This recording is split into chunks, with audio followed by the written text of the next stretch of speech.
Halo teman-teman, perkenalkan nama saya Sandra Cynthia Bella, NIM saya 2500603067. Baik, di sini saya akan menjelaskan bagaimana pandangan mengenai konsep dasar IPS bagi pendidikan yang ada di Indonesia saat ini, khususnya untuk sekolah dasar. Nah, konsep dasar ilmu pengetahuan sosial atau IPS di pendidikan dasar Indonesia memiliki peran penting karena menjadi fondasi bagi peserta didik untuk memahami kehidupan sosial, budaya, ekonomi, dan lingkungan sekitarnya.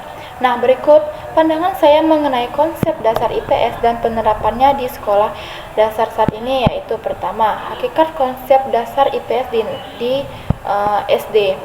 Nah, IPS di sekolah dasar dirancangkan sebagai integrasi dari berbagai disiplin ilmu sosial, yaitu geografi, sejarah, ekonomi, sosiologi, antropologi, dan politik, yang disesuaikan dengan tingkat perkembangan anak.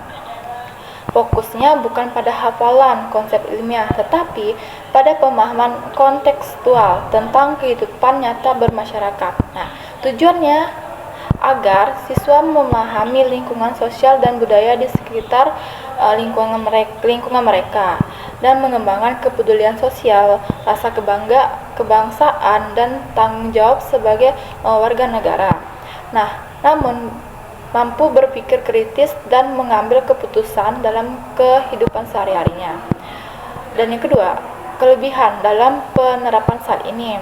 Dalam kurikulum kemerdekaan, IPS di sekolah dasar sudah diarahkan untuk lebih tematik dan kontekstual, yaitu terkait dengan kehidupan siswa.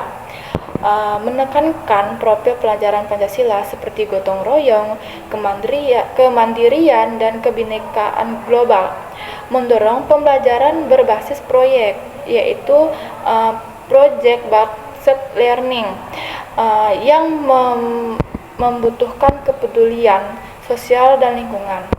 Contohnya yaitu dalam proyek peduli lingkungan sekolah dapat menggabungkan konsep ekonomi, yaitu pengelolaan sampah, geografi, lokasi dan cuacanya, dan sosial, seperti kerjasama dalam masyarakat.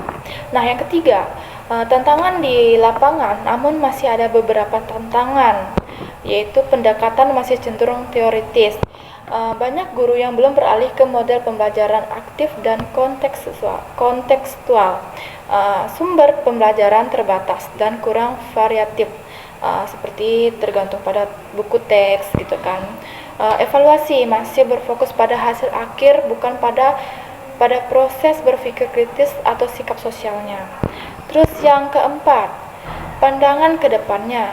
IPS di SD itu idealnya menjadi laboratorium sosial kecil, tempat siswa belajar hidup bermasyarakat secara nyata, mengembangkan keterampilan seperti berpikir kritis, komunikasi, kolaborasi, dan kreativitas, dan mengembangkan materi dengan isu-isu aktual seperti kelanjutan lingkungan, teknologi digital, dan keragaman budaya.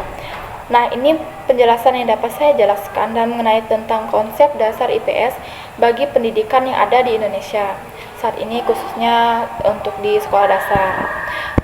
Dan saya dapat memberikan kesimpulan bahwa konsep dasar IPS bagi pendidikan dasar di Indonesia sangat relevan dan strategis karena pembentukan dasar karakter dan kesadaran sosial anak saat dini, namun keberhasilan tergantung pada hasil implementasi di kelas. Apakah anak ini benar-benar